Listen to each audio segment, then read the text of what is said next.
My name is Elias Monroe. 39. IT technician. Small house in Boulder, Colorado.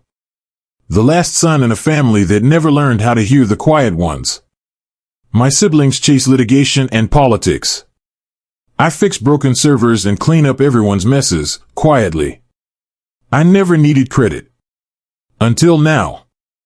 Brinley was packing light for her strategy retreat. 2 dresses. Blazer. Yoga pants.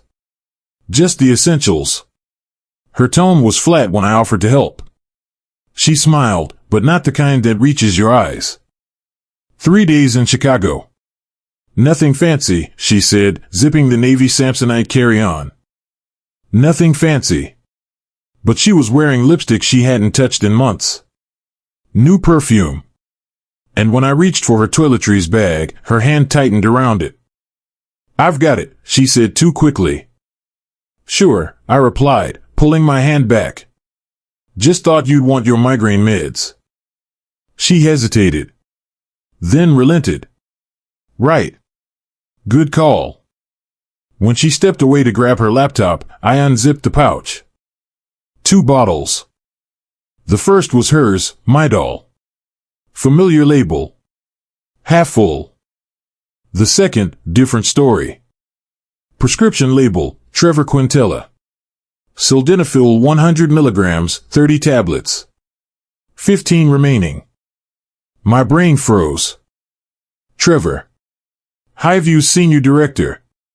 Divorced. Drives a black Audi. Always hovering at company mixers. And now, his name was in my wife's bag. I held the bottle like it was ticking. Brinley came back.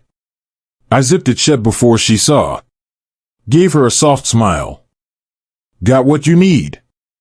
Think so, she said, breezing past me. She kissed my cheek. It felt like being stamped. I stood in the kitchen for a long time after she left. By 8:15 p.m., I was upstairs, staring at our medicine cabinet. Her old sleeping pills were still there. Zolpidem. White. Identical shape and size. There's a moment where silence stops being peaceful. It becomes a scream held inside your chest. I twisted the cap, emptied Trevor's pills into the sink, and replaced them, pill for pill. Exact count. Exact color. Like nothing changed. Except everything had. The next morning, she was bright. Brushed hair. New blouse. She sipped coffee like she hadn't slept through betrayal. You'll be okay here without me? I'll survive, I said, handing her the travel mug. Her car pulled out of the driveway at 7:43 a.m. I stood at the window until it vanished. Then I opened my laptop. Pulled up an old contact. Marco Vasquez. My college roommate. The kind of friend who says things like, don't light a match unless you're ready to burn the whole thing bridge. He picked up fast. You don't usually call this early. Need a favor. Discreet. Talk to me. She's cheating, I said. Pause. All right. What do you need? Help me catch her. At 10:06 a.m., I installed a remote tracker on her tablet. She rarely used it, and I knew the login. I also knew she'd packed it. At 10:34 a.m., I got my first ping, Chicago Marriott, Magnificent Mile. By noon, I had 2 confirmed dots in the same hotel. Trevor's phone had been linked to Brinley's device weeks ago. 1 careless airdrop. 1 sync. 2 dots now overlapping. Business retreat, my ass. At 3:47 p.m., I opened the Find My app again. Still there. Same location. Same floor. I stared at the dots for a long time. 2 dots. Same room. Same lie. And now, I want to watch it burn. Marco called at 6:12 p.m. She's still there, he said, voice sharp. Same ping. Same tower. Not moving. How close are they? They're either sharing a wall or a bed. You already know the answer. My fingers twitched around the glass of bourbon. I want visuals, I said. He paused. You sure? I need to see what Betrayal looks like in HD. Cut scene. 8:02 p.m. Chicago. A woman in red steps into the hotel lobby. Her heels click like clockwork. Her laugh slices the air. The man beside her, tall, clean-cut, in a navy suit, leans too close. His hand grazes the small of her back. Security footage. Pulled. Sent. It's her. And Trevor. I stared at the screen like it owed me an apology. You don't cheat in silence, Marco muttered. You hum when you win. I zoomed in. Pause. Her hand on his chest. His mouth near her ear. Play. Elevator doors closed at 8:06 p.m. Time of death, for something. 10:43 p.m. Ping drops. Then reappears, same floor. 12:18 a.m. No change. At 2:14 a.m., Marco's voice crackled through again. You still awake? I don't sleep anymore. The next day was all static. Emails. Empty screens. Coffee gone cold. People at work talked at me. I nodded at the right moments. Faked function. Inside, I was boiling. Someone once told me, the quiet ones only look calm because they've been screaming inward too long. By noon, I cracked. I called in sick. Drove home. Sat on the stairs for 38 minutes before I opened Brinley's laptop. She'd left it unlocked. That was her first mistake. The second? Saving travel receipts to the cloud. I clicked a folder named Q1 Retreat. Inside, PDFs, scans. Expense forms. Room service, 2 entrees. 1 bottle of Pinot Noir. Chocolate mousse. Laundry, 2 suits. 1 red dress. Hotel, 1 deluxe suite, billed to client project, Keystone Development. Keystone didn't have a project in Chicago. Trevor's name was on the approval line. My chest felt like a vice. Fraud. They weren't just screwing each other. They were screwing the company. Possibly laundering through false reimbursements. That changed things. Infidelity could be ignored. Embezzlement? That's a felony.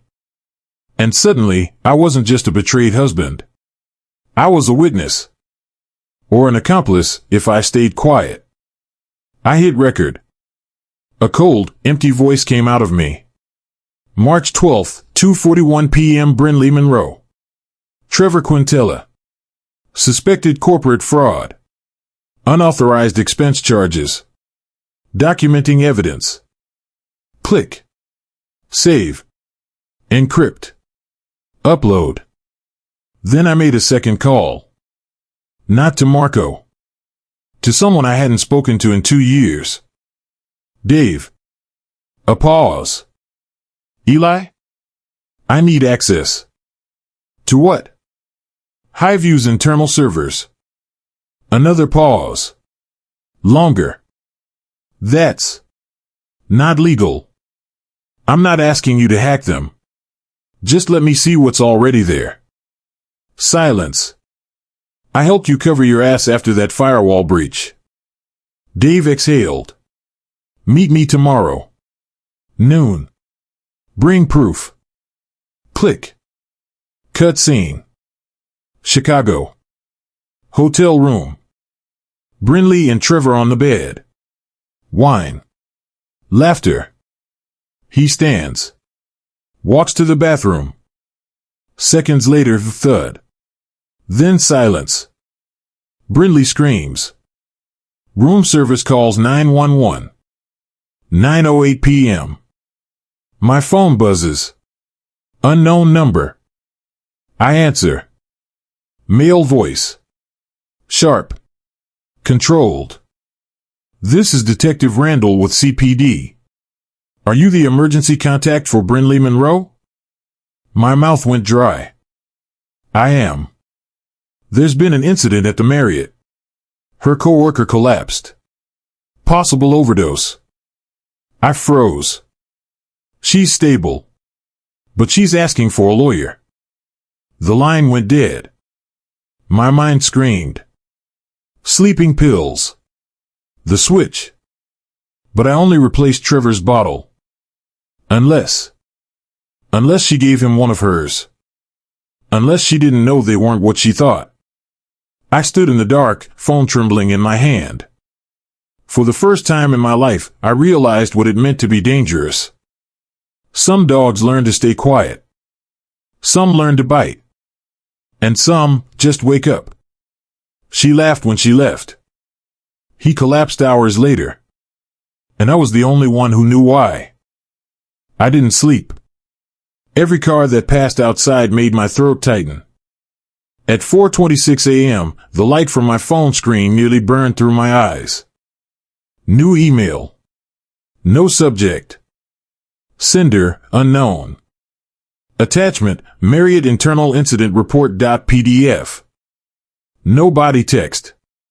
Just the file. I opened it. Black and white security stills. Brinley. Trevor. Timestamped. One showed him grabbing his chest, stumbling toward the bed. The other showed her, blank-eyed, mouth open mid-scream, phone pressed to her ear. Blood. On the carpet. Something behind her eyes that looked like fear or performance. Same difference. 6:03 a.m. She called. I let it ring. Once. Twice. 3 times. Then picked up. You heard? Her voice was a whisper. Raw. I saw. Long silence. Elias, she said, it wasn't me. I waited. I don't know what happened. 1 second he was laughing, then he just dropped. He's not dead. No. Should he be? Silence again. This time it cracked. I didn't do anything. You packed his pills. I thought they were his. You lied. I panicked. You cheated. That landed. Then she tried again, softer. They're saying it was a reaction. Pre-existing condition. But you're still under investigation. They asked me to stay in the city for questioning. Pause. Elias, I need you to come. No, I said. She started to cry. I ended the call. At 7:11 a.m., Marco messaged. CPD pulling financials on both of them. Something's about to pop. I replied. Be ready. Noon. I met Dave. His office in Littleton was glass and tension. Industrial air, too cold. He closed the blinds. You weren't kidding, he said. Brinley's flagged on 3 reports. What kind of reports? Unauthorized project codes. Inflated invoices. 1 red flag from accounting. Buried. He tapped his keyboard. The screen filled with numbers, spreadsheets. Who signed off? Dave leaned back. Trevor. Every time. And the money? Filtered. Looks like it was passed through a shell, then back into a consulting account. He showed me the account name. Canyon Strategic Ops, LLC. Not real. But familiar. I'd seen that name once before, on a junk mail flyer that somehow landed in our mailbox. Get me access, I said. He looked nervous. This could blow back on you. I stared him down. There's no going back, Dave. He gave me the login. 1:22 p.m. I was home, logged in, staring at transfer logs. Canyon Strategic Ops had pulled $276,300 in under 6 months. Client names attached, big ones. Morrison Global. Trident Assets. Even a small donation from a city councilman. They were funneling through Brinley. But here's the thing. 2 other names showed up on the authorization trail. Nolan Firth. Alana Greer. Not Trevor. Not Brinley. They were higher up. And suddenly, this wasn't about cheating anymore. It was bigger. Deeper. And Brinley was either a pawn or a willing player. 3:03 p.m. Doorbell. I froze. Looked through the peephole. A man in a gray windbreaker. No expression. Badge flashed. FBI. Elias Monroe? Yes. I'm Agent Dana Booker. White-collar crime unit. May we speak inside? I stepped aside. 2 agents entered. No warmth. No wasted motion. We have questions regarding your wife, Brinley Monroe, and her involvement with Trevor Quintella. I nodded. We're aware of the hospital report. We're aware of the hotel footage. What we're not clear on is your role. My role? You accessed Highview servers yesterday using administrative credentials. Care to explain? I had reason to believe fraud was taking place. I collected evidence. I saved it. You bypassed cybersecurity protocols. I had help. And if your wife is implicated? I didn't flinch. Then she falls with the rest of them. Agent Booker watched me closely. You're willing to testify?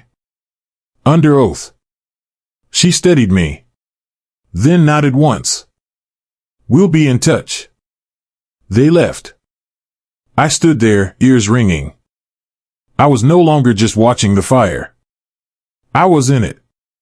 And they had no idea I'd lit the first match. The sky turned slate gray by noon. Stormlight cracked through the windows like veins. Marco parked across from Highview HQ in a borrowed plumbing van. Company doesn't exist, he said, tapping the logo on the side. I like irony. Inside, everything hummed. Air conditioning, distant servers, the low throb of paranoia. Security badge? I asked. He handed me a duplicate. Looks real enough, he muttered. 2 hours. In. Out. Get what you need. No cowboy moves. We both knew I wouldn't listen. Cut scene. 12:13 p.m. 3rd floor. I used Brinley's credentials. They hadn't deactivated them. That alone told me someone upstairs was keeping her warm. I passed 2 interns, heads down, one of them saying, heard Trevor's still unconscious. The hallway smelled like carpet glue and panic. I reached the archive room. Card swipe. Green light. I stepped inside. Dark. Cold. Stacks of boxes. Laptops blinking amber on the shelf. I opened the last drawer of the locked file cabinet using the master key Marco had printed. Inside. Banking reports. Paper trail. Canyon Strategic Ops. But something else. A flash drive wrapped in a sticky note. On it. Watch me first. Back at the van. I plugged it into my laptop. Marco watched over my shoulder. The screen flickered. A video loaded. It was security footage. But not from the hotel. From inside the Highview executive boardroom. Date stamp, 2 weeks ago. Audio cracked, but voices were clear. Nolan Firth. Alana Greer. Brinley. Trevor. Trevor, you want me to keep falsifying invoices? This is getting out of hand. Nolan, you already have. We're just asking you to be consistent. Brinley, what about the audit committee? Alana, let us worry about the committee. Then Nolan looked straight into the camera, into me. Like he knew this would be seen. There's no escape hatch, Trevor. If we go down, you all go down with us.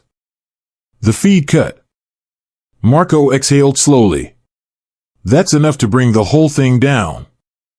It's not, I said. It's bait. He frowned. What are you talking about? They left this drive there on purpose, knowing I'd come back.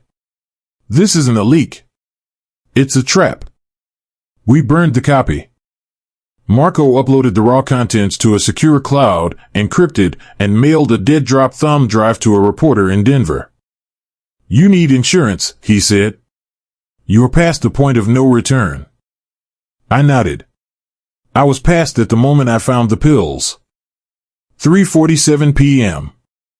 My phone buzzed. Unknown number. I answered. Elias Monroe, the voice rasped. Yes. You're walking into something much bigger than your wife's lies. Who is this? They'll make you look like the mastermind. You have the data. The motive. The failed marriage. Why are you warning me? Because you're not the one they want.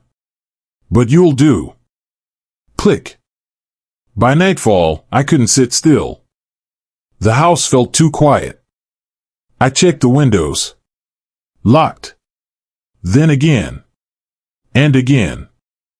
I left the porch light on for the first time in months. That's when I saw it. A car. Down the block. Lights off. Engine idling. No plates. Just sitting. Watching. 10:21 p.m. I got another message. Same unknown number. This time. Check your garage. My heart punched against my ribs. I crept downstairs. Every step an echo. Unlocked the back door. Moved to the garage. Flipped the light. Nothing. Except, my toolbox was open. And in the center, sitting on the red cloth I hadn't touched in weeks. A bullet. Clean. New. With a note. Silence is survival. The bullet stayed on my workbench all night. I didn't touch it. I photographed it. Logged the time. Bagged it with gloves like I'd seen on TV, except this wasn't television, and the fear tasted metallic in my mouth. At 6:18 a.m., my phone rang. Detective Ray Morrison. You busy, Eli? No. Good. Because we need to talk. Cut scene. Boulder Police Department. Interview room B. Fluorescent lights. No windows. Table bolted to the floor. They let me sit alone for 12 minutes. Long enough for the silence to start talking back. Morrison came in with a man I didn't recognize. Early 40s. Sharp suit. Not local. This is Agent Keller, Morrison said. FBI. Of course it was. Let's start simple, Keller said, folding his hands. Where were you last night between 10 and midnight? Home. Anyone with you? No. Any visitors? None. Morrison slid a manila folder across the table. Inside, photos. My house. My driveway. The street. The car. You recognize this vehicle? He asked. No. Someone says you do. Keller leaned in. Your wife and Mr. Quintella filed a report this morning. My jaw tightened. They claim you've been harassing them. Following them. Making threats. That's a lie. They also allege you tampered with Mr. Quintella's medication. That your actions caused his collapse. I laughed once. It came out wrong. I didn't force anyone to take anything. But you admit, Keller said, that you altered the contents of a prescription bottle. I reorganized my wife's toiletries. Morrison raised an eyebrow. Funny, he said. Because Mr. Quintella says otherwise. They played the audio. Trevor's voice. Weak. Measured. He knew. He found the pills. He told me he'd make me pay. I felt something cold crawl up my spine. They're framing me. Keller didn't blink. That's one interpretation. I slid my phone across the table. Then explain this. Photos. Receipts. Transfers. The video from the boardroom. The shell company. Canyon Strategic Ops. Silence. Morrison flipped through the evidence slowly. This is extensive. It's real. Keller steadied me. You're aware that accessing corporate servers without authorization is a felony. I was gathering evidence of a felony. He smiled thinly. That's not how the law works. They let me go at noon. No charges. Yet. But as I walked out, I felt it, the shift. I wasn't the victim anymore. I was the problem. Outside, Marco waited in his truck. Tell me you didn't bring the bullet to the cops. I didn't. Good. Because things just escalated. He handed me his phone. News alert. Highview executive collapse, internal investigation underway. Scroll. Source claims disgruntled spouse may be involved. My name wasn't printed. But it didn't need to be. Public narrative's turning, Marco said. They're planting seeds. Who? Nolan. Alana. They're lawyers. Whoever's left. I stared at the headline. Someone once told me, when power feels cornered, it doesn't fight fair, it rewrites the story. That afternoon, my bank called. Mr. Monroe, we're flagging unusual activity on your joint account. My stomach dropped. What kind of activity? A wire transfer initiated this morning. $48,000. That's impossible. It's pending. Authorized digitally. I knew then. They weren't just framing me. They were emptying me. I drove home fast. Too fast. Every red light felt staged. When I pulled into the driveway, 2 cars were already there. 1 police. 1 black Audi. Trevor's. He stood by my front door, pale, shaking, arm in a sling. Brinley beside him. She looked thinner. Sharper. Like fear had burned something away. This doesn't have to be ugly, she said when she saw me. Morrison stepped between us. Elias, they're here to retrieve personal belongings. From my house? She's still your wife, Morrison said. Legally. Brinley met my eyes. We can fix this, she whispered. If you stop. Stop what? Digging. Trevor smiled. Just a little. That smile said everything. They went inside. I stood on the lawn, hands clenched, watching strangers walk through my life. Marco leaned close. They think you'll break. I won't. Good. Because I just got something. He showed me his phone. A new file. Surveillance footage. Timestamped an hour earlier. The car. The one watching my house. License plate. Registered to Nolan Firth. I felt calm then. Terrifyingly calm. There's a saying I used to believe, if you stay quiet long enough, the storm will pass. Turns out, storms don't pass. They choose victims. And tonight, I was done being one. I heard sirens before the knock. Sharp. Insistent. Like judgment. 3 deputies in dark uniforms stood at my door. Mr. Monroe, one asked. Yes, I said. They showed badges too quick. Federal warrant. Highview Strategy Group. Nolan Firth. Alana Greer. Canyon Strategic Ops. The names hit like cold rain. Cut scene. 4:02 p.m. Highview lobby. Nolan tried to slip through the front doors. He didn't get far. Flash. Cuffs. Cameras. They have the right to remain silent, the agent said. Nolan didn't listen. Back at my house, Brindley sat on the couch. Hands shaking, costume jewelry catching the light like cheap apologies. Eli, she started. I didn't look. Two agents moved methodically. Papers. Phones. Laptop. That old Samsonite bag she packed the pills in. Fingerprints catalogued. Anything you want to tell us? One asked. Brindley blinked. Chewed her bottom lip. But nothing came out. Nothing real. I stood in the doorway, rain slicking the porch. Lightning flickered. There's a saying, I murmured. When you judge another, you open yourself to the same scrutiny. She stared at me like I was some stranger who learned her secrets. You think you're clear? She whispered. You think this ends with them? I stepped aside. Finish your business. The agents handed her a list.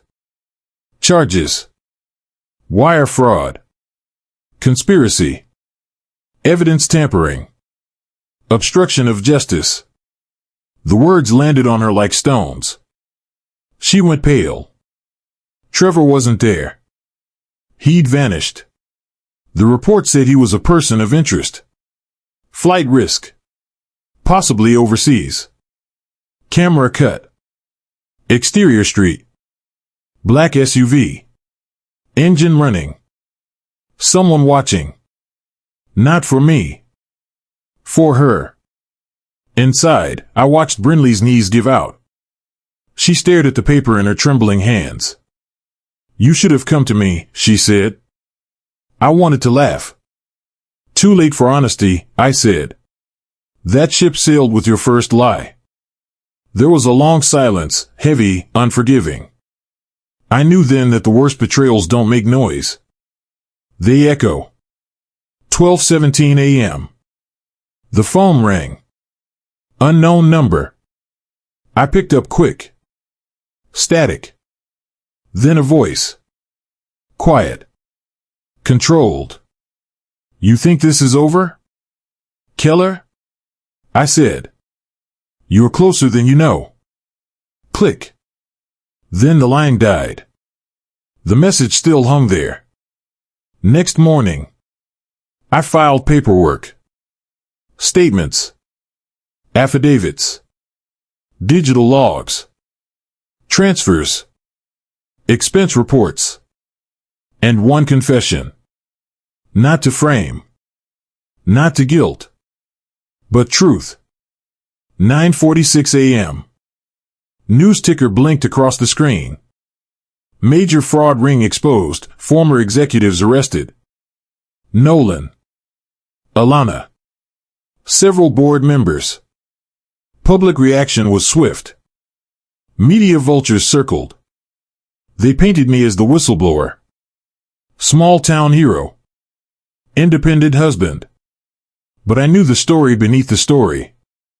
I watched the footage of Nolan being led away. His face brushed by a single drop of rain. Looked a lot like regret. I turned off the TV. Walked outside. The air tasted like winter coming. I stood there alone, really. Not lonely. Just untethered. Marco called. Public now, he said. You did it.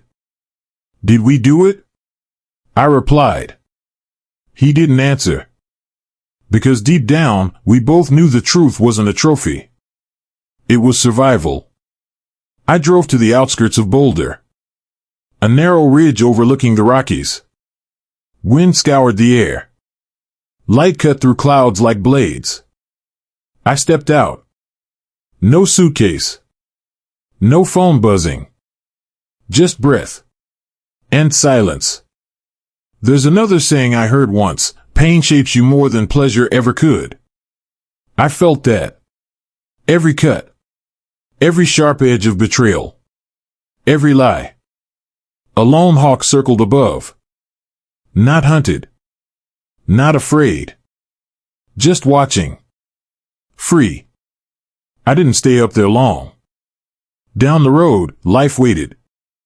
A new beginning. But not a clean one. Truth rarely is. Back in town, Brinley's trial began. I testified. Straight. Carefully. Nothing dramatic. Just facts. Cold, hard ones. She never looked at me once. Not a glance. That was her final answer. Later, I sat outside a coffee shop. Sun warm. Wind soft. I watched people. Some laughed. Some cried. Some just existed. That was the point. We exist between moments. Between choice and consequence. Between silence and truth. I thought about the bullet on my workbench. Still bagged. Still untouched. Some dangers remain as reminders, not threats. The world didn't end. It shifted. My house became mine again. My nights quieter. But a part of me stayed awake. Because truth came at a price. And I paid it. I lifted my cup. It was bitter. Perfect. I whispered. Sometimes the only way to win is to stop being the quiet one. And I meant it. I meant every word.